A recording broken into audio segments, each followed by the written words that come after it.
Okay, well, good morning, everybody. I'd like to open this Polk County Board of Commissioners. It's May 6th. All commissioners are present. Extra agendas are on the back table by the entrance. And looking for comments, not on this agenda. Can I make a comment? Sure, come on up. There's hardly anybody here, so I'm not taking up a lot of time.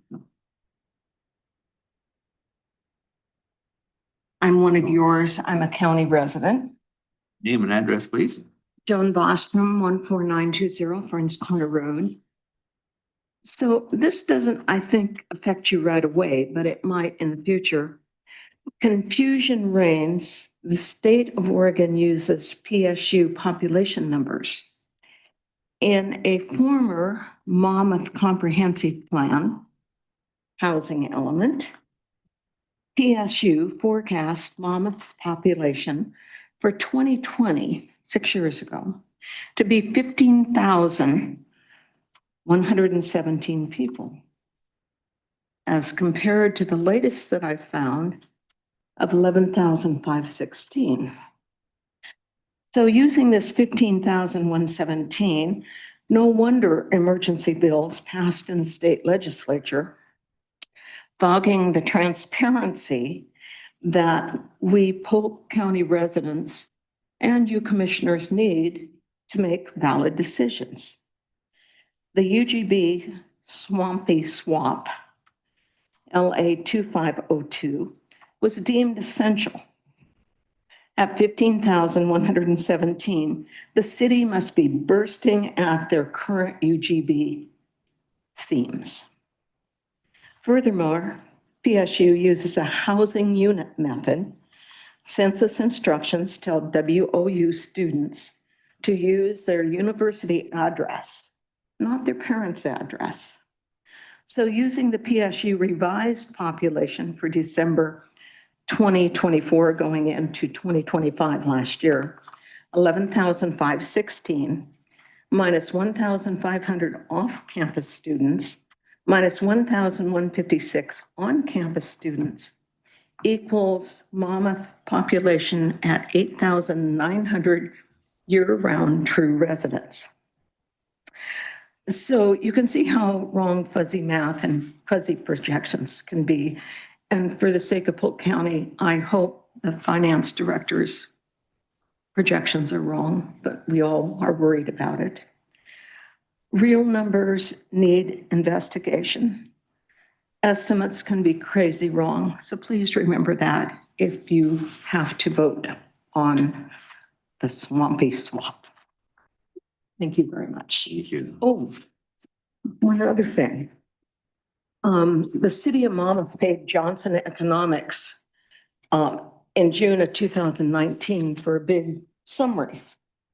Their findings were there is currently sufficient buildable capacity within the Monmouth UGB to accommodate total projected need. And this was through 2020 through 2040. Thank you for your time. Work. Anyone else? Okay, next up, approval for agenda. Second. It's been moved and second. All those in favor, please say aye. Aye. Aye. Motion passes unanimous.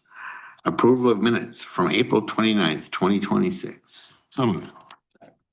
And moved and second. All those in favor, please say aye. Aye. Aye. Motion passed unanimous. And approval of consent calendar. So moved. Second. Moved and second. All those in favor, please say aye. Aye. Aye. Motion passes unanimous. Next up is reclassification of an employee. Mr. Matt Hawkins. Good morning, Mr. Chair, members of the board. I am here today to request a reclassification of a couple of employees within our Family and Community Outreach Department. As you are aware, we've undergone some changes in that department, and there are some budget issues that have come up, and they are addressing those quickly. And in order to continue to serve the public in the manner that they're used to, they want to make a couple of changes. And so the first request is that Jesus Maciel be reclassified from a lead community resource connector to a family and community or an FCO, sorry, that they don't use the whole term there, but FCO program specialist. And we're also requesting that Kelly McMillan be reclassified from a community resource connector to an FCO program specialist. The FCO program specialist has been a position that has been created to put many people into that job title that can then spread out and do different work all across the community. If this is approved, it would be effective May 1st. And then we're looking at a fiscal impact is kind of misleading, but if we look at only those changes and the PERS contributions, it'd be $5,700 for a 12-month period. The reason it's a little misleading is that there has been savings elsewhere within the department to be able to take this on. FTE savings. FTE savings, yes, sir. Good. I appreciate that offset. Good. I really don't know where we're going with all of this. It looks like we're moving positions around to save people. Understood. That is, as in to save people over other people? What were there openings in those specialist roles? Not openings. That's what they've gone to. And to the best of my understanding is using that specialist role to fill roles that are no longer there or needed based on funding. But they still have funding to have people over specific programs, and it makes it easier to, an example would be, I don't know all their programs, so I apologize, but if a person is specifically over one program in a specific title and that funding changes or even the program changes, they can't then move the individual because of titles. Now with everyone, not everyone, but many more people having the program specialist, they can, even if nothing changes and personnel wise, they can be like, oh, you have a skill set that can be used over in this program while the other person would be better in this program. And it makes it easier to make those changes. So it eliminates or almost eliminates out of class function for these people that go into the specialist role. Yes, it would. Yeah. Okay.